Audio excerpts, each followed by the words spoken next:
Hey yo, Sensei Serum here. Welcome back to all my Serum citizens. In this video, I'm going to go ahead and review the One Punch Man collection I have, so let's get into it. Let's start off today's video with none other than the Saitama Funko Pop. Saitama is known as One Punch Man because simply he could beat anybody with one punch, at least for the most part, right? So you would think an anime about a person who has the ability to defeat anybody with one punch would be boring. It's actually quite the opposite. It's actually a very funny anime. If you never watched One Punch Man before, you may be wondering why is he bald? He's actually bald because of his training. His training was so intense that he actually became bald. And he humbles a lot of the villains. There's a ton of villains, a lot of memorable villains, and they're very cocky, right? Until this man shows up and he teaches them a lesson for sure. So yeah. Very funny character, and I was very excited to see this one. This one is actually from, as you can see here, it's from 2018. So yeah, a little bit older, but I got him for a good price. I think I got him for like $12 after taxes. So yeah, very happy to have Saitama in the collection. Let's go ahead and review another Saitama Funko Pop, and that is the one that is the Hot Top exclusive, and that is from him at the martial art tournament. Saitama here, as you can see, is wearing a wig, but he kind of has to because he is replacing an injured participant. So Saitama essentially is just at this tournament to learn more about martial arts and how they fight, what their fighting style is like. So that's why he's at the tournament.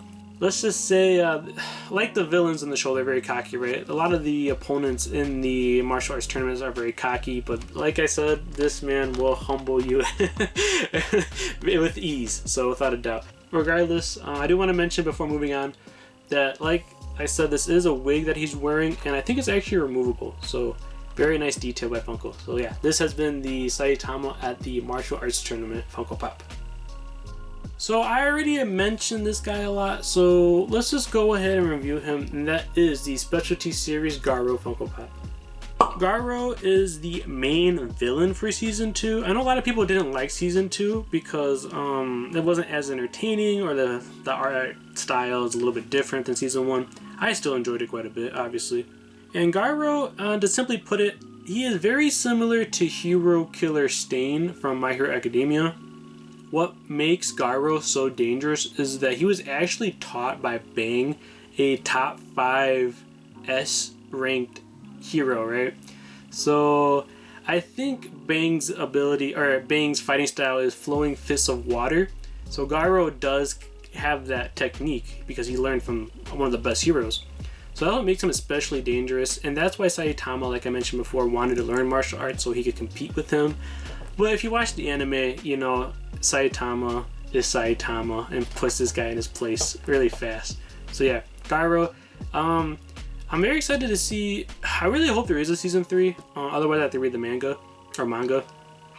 But at the end of Season 2, I don't want to spoil it if you haven't watched it already, but there's definitely going to be more of him. So yeah, very excited to see more One Punch Man, hopefully. Regardless, this has been the Specialty Series Glow in the Dark Garou Funko Pop.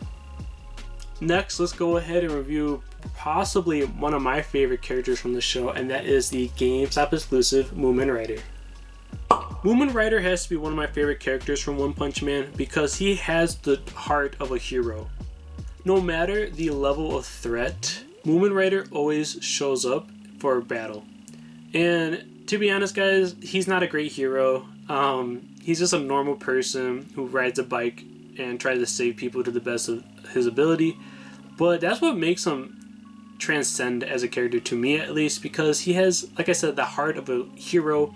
He's willing to sacrifice himself, and there are times throughout the show where other Class C heroes are like, oh no, we can't fight, this is too dangerous, we are just gonna leave, we can't do anything. But Mumen Rider is like, nope, I'm gonna do my best, I'm gonna save somebody, and that's why he's such a great character. One thing I do want to mention as a fun fact, this pop originally was on sale for like $18.99 at GameStop, since this was a Funko Pop ride. Kind of crazy. Eventually went on sale and eventually was being picked up by collectors. So yeah.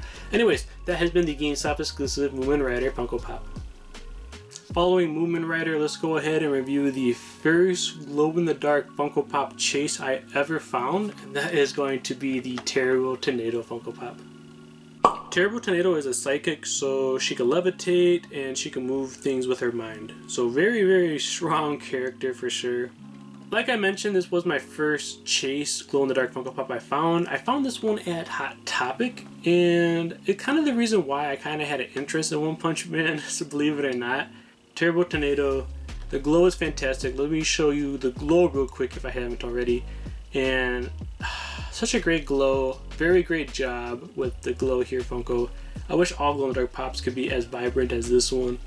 As you can see, the hair glows, her face glows, her whole body glows. So when I go to bed at night, when I turn off all my lights, this Funko Pop is still visible. That's how great the glow is. So yeah, Terrible Tornado, my first chase glow-in-the-dark. I already made a video on this Funko Pop, and I could go ahead and link it in the description below. It was when I had the bear as my mascot, so that's how old it is. But regardless, this has been the Terrible Tornado Chase Funko Pop. The last Funko Pop I have for today's video is a out-of-box Funko Pop, and that is none other than the Lord Boros Funko Pop. Lord Boros was the boss of Season 1, a very intimidating guy. He was basically the Thanos of One Punch Man. He was basically a conqueror. Whatever he wanted, he took. Very powerful, nobody could stop him, and he was so powerful that he was bored. So he made a quest to find somebody who was able to compete with him, right? And that search ended up leading him to Saitama. And without spoiling things, Lord Boros and Saitama have a fantastic battle. I will spoil this though, Saitama does not defeat him in one punch. So that's what makes this guy such a threat. So yeah, as you probably saw on the 360, I actually got this Funko Pop for $5.99. Got him loose like this, so yeah. I think he trends for at least $30 in box, so to get it for $5, no brainer. I had to get him in the collection, so yeah.